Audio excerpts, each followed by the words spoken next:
mentioned that the hips are in a huge charge of overall balance. They should be able to move because balance is a dynamic term.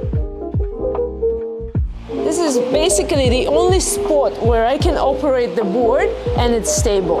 And it keeps momentum when it's on the wave or on the water.